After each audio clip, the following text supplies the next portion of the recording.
오늘은 여호수아서 14장입니다.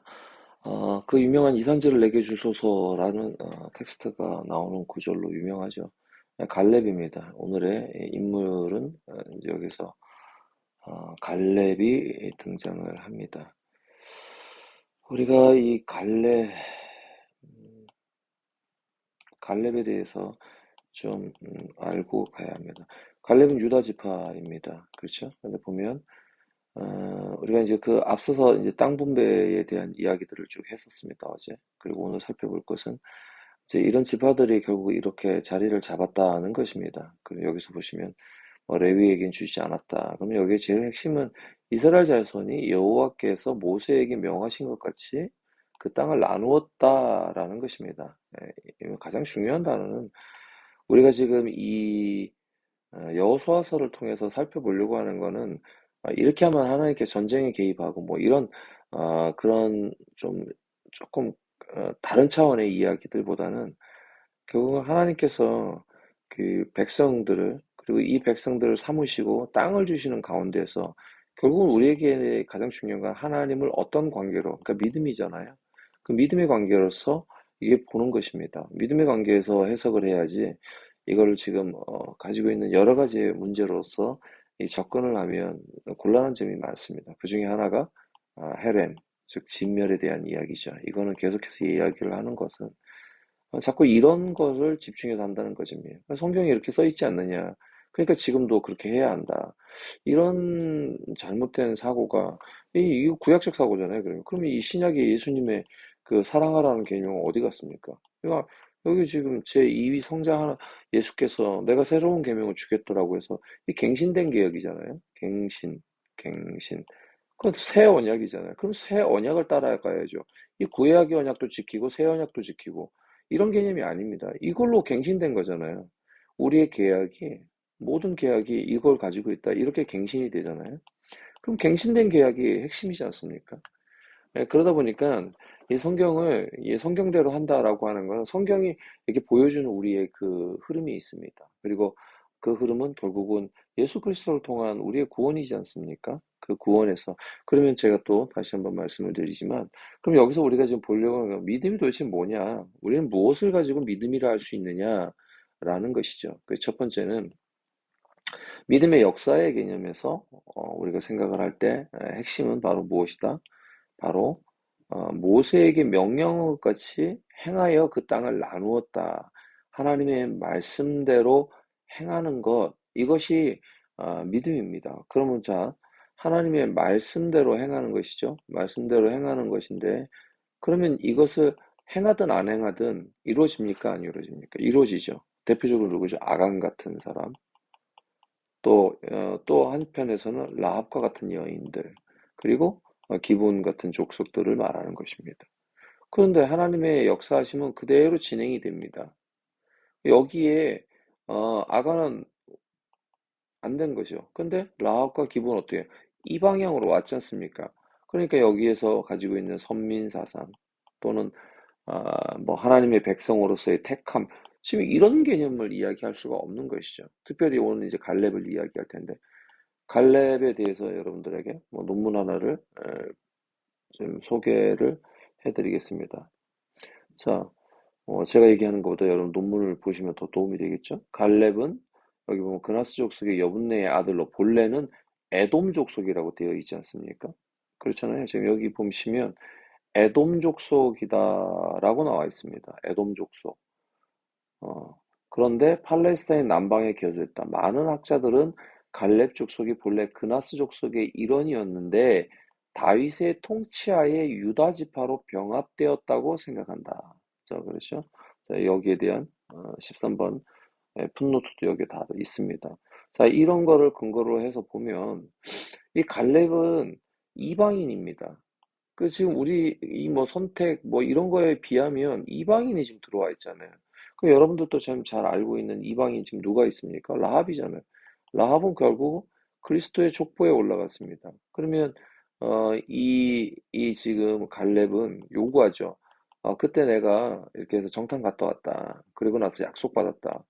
지금 이게 모세와의 약속이잖아요. 그렇죠? 그렇게 해서 내가 밟는 땅을 내게 주기로 했다. 그러니까 이 산지를 내게 달라. 지금 이 요구를 하는 겁니다.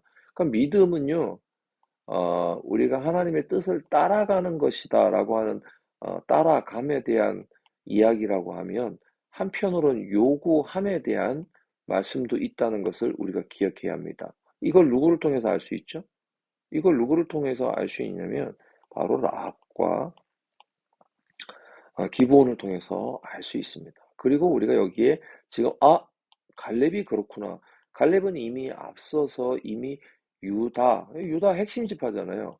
그리고 나서 이 갈렙이 결국은 이어지는 사사기 1장 9절인가요? 그 이하에 보면 예루살렘 지역을 탈환을 하는 장면이 나옵니다.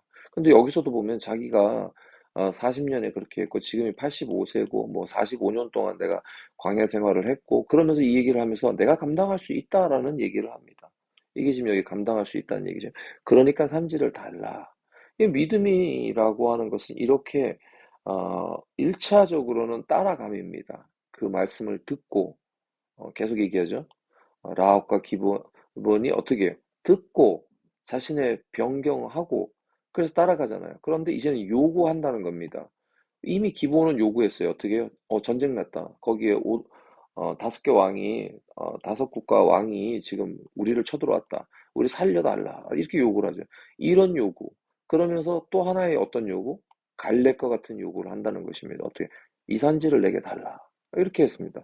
그래서 나중에 결국은 이 사사기에서도 보면, 그리고 나중에 그 역대한가, 거기 보면 이 갈렙에 대한 족보가 쭉 나옵니다. 그래서 우리가 잘 알고 있는 이 운니엘이 나오죠. 우시엘인가요? 운니엘인가요? 이 사사기 운니엘 사사잖아요. 아마 이거 형제가 아닐 겁니다. 그리고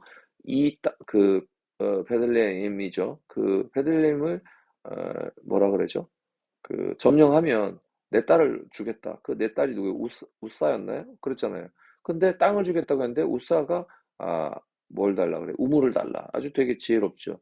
그러면서도 계속해서 그의 족보가 이어집니다. 이 지금 이 갈렙과 비교를 누구로 해보냐? 아간을 비교해 보시면 되잖아요. 그 위로의 나름대로의 명성, 뭐 소위 말해서 예수 믿는 집안 그렇게 하지만 이 아간에게서는 통하지 않았습니다. 그런데 오히려 이 갈렙과 갈렙에서 이어지는 그들 족보에는 통했다는 것입니다. 이것이 바로 오늘 우리가 결국은 예수님 믿습니다라고 하며 하나님의 나라 안에 우리가 들어간다는 것입니다. 이것을 이 여호수아서에서 발견해야 되는 거죠. 그런데 이제 본문 내용을 너무 빼버리고 그쪽으로 가다 보면 좀 지우치는 경향이 있는 건 사실입니다. 그런데 그 배경의 설명, 땅을 점령하고 백성을 치고 막 전쟁 드라마 같고 막 사람 죽이고 뭐 진멸했다 그러면 요즘 시대에 약간 뭔가 이렇게 제가 어제 불편하다 그랬는데 맞는 것 같습니다. 기독교인들이 약간 그런 면이 있습니다. 너무 뭐 우리가 착하게 뭐 생각보다 착하지 않죠. 할 거 다 하면서 그래 놓고는 조금 뭐 기독교인들 뭐 핍박한다고 예전에 대한 핍박에 비하면 이건 핍박이라고 할 수 없는 거잖아요. 우리 스스로 만들어낸 것들이 많지 않습니까? 그러면서 이제 그런 상황이 되면 우리 속에서 이 성경에 드러난 폭력, 이거를 정당한 개념으로 이해한다는 거죠. 그래서 이것을 갖고 와서 그 앞에 정당성을 부여해서 폭력화시키는 대단히 위험한 발상을 한다는 겁니다. 분명히 말씀드리지만 예수님의 명령 한 줄이면 끝납니다. 서로 사랑하라. 이거 하나면 끝납니다. 여기 자꾸 토를 달아요. 어떻게 해요? 이 사랑은 뭐 전쟁으로 이기고 뭐 하고 이 말씀이 어디서 나왔습니까? 요한복음에 비하면 13장에서 나온 거잖아요. 세계명을 너에게 주면 어떻게 예수님이 무릎을 꿇었잖아요. 제자들에게 무릎을 꿇고 발을 씻겼잖아요. 베드로가 안 됩니다. 당신은 그러니까 너하고 이러면 나하고 관계없다. 이 본문 맥락에서 보면요, 결국은 할 수 없는 것, 제자를 향하여 무릎을 꿇는 한대, 요즘에 뭐 신학적 용어로 이런 표현을 쓰는데, 할 수 없는 것, 스승으로서 제자에게 무릎을 꿇는 것은 절대 있을 수 없는 일이었습니다. 생각할 수 없는 일을 예수께서는 행하셨잖아요. 막 본이라 내가 이렇게 행한 것이 너희도 이렇게 행하라. 이것이 사랑이다라고 정의를 내려놓으셨잖아요. 그런데 여기에다가 뭐 사랑하면 뭐 매로도 때려야 되고 뭐 이런 안 좋습니다. 그래서 오늘 여러분들이 나의 믿음은 정지되어 있는가? 갈렙처럼 지금도 믿음으로써 정당하게 요구하는 데까지 나아가고 있는가? 하나님 주십시오. 하나님, 이걸 통해서 하나님의 나라가 더 확장되는 일들을 하고 싶습니다. 그렇다면 이거는 누구냐? 모세와 함께, 언제? 모세가 함께 했던 우리 믿음의 초기 시절이 있었지 않습니까? 그럼 지금까지 우리가 그리스도를 믿는다면 우리가 이렇게 초보 때에 하나님께서 주신 은혜, 뜨거움을 돌아보며 그 가운데서 하나님께서 저와 여러분에게 약속하셨던 그 약속을 요구하고 더 나아간다면, 믿음은 하나님 안으로 들어오게 하는 역할도 하지만 이 믿음은 하나님 안에서 하나님은 나라를 향하여 계속적으로 움직이는 원동력이다라는 것을 오늘 이 아침에 말씀을 드리고자 하는 것입니다.